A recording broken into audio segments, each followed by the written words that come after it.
And I heard the voice of the Lord saying, "And whom shall I send? And who will go for us?" And I said, "Here am I, send me."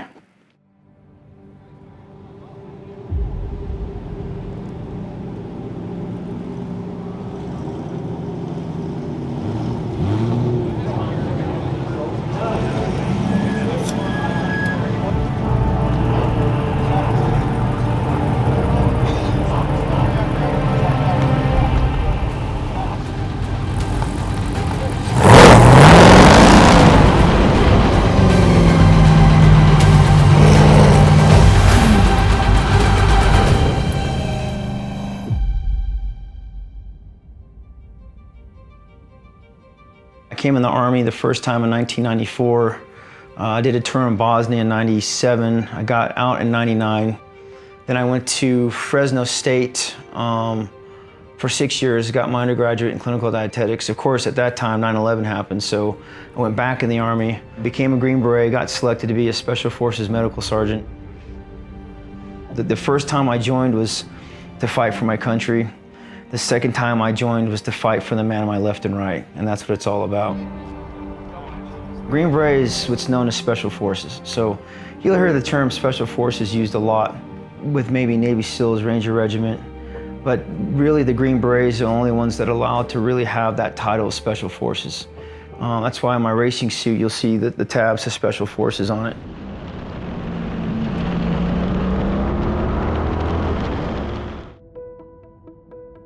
I took the car to every Special Forces group, and I had the men write the names of their fallen brothers on there. I've also had gold-starred wives write the names of their husbands. I've had mothers write the names of their sons on that car.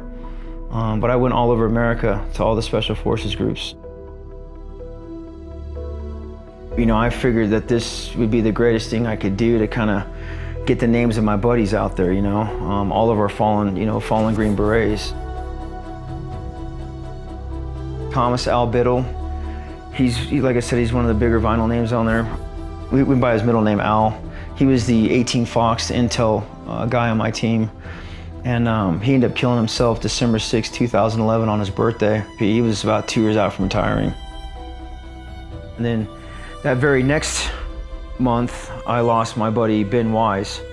He got hit in Afghanistan January 12th, 2012. He passed away January 15th, 2012. So he's on the front of the car. He and I went to the same medic course together. And right next to him was his brother, Jeremy Wise. Jeremy was a Navy SEAL. He was contracting to the CIA in Afghanistan. He got hit about 2 years before Ben. And the way they're portrayed on the front of the car is exactly how they're buried next to each other. They welcomed me in with open arms, and then they held ceremonies and prayers, and it was done in a very respectful way. They conducted those ceremonies to have the names placed on the vehicle. You know, and about 40 of those names I know.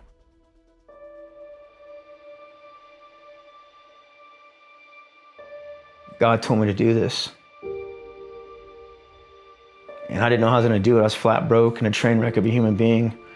And he told me to do this. And so I just started taking one step at a time. It took years. And you know, these guys, even though they're gone, the strength of their character and who they were and what they stood for, they, you know, reached back from death and they pulled me out of that abyss that I was in, and they lifted me up. So at the end of the day, it's not me. It's not me carrying them to the top. It's them carrying me.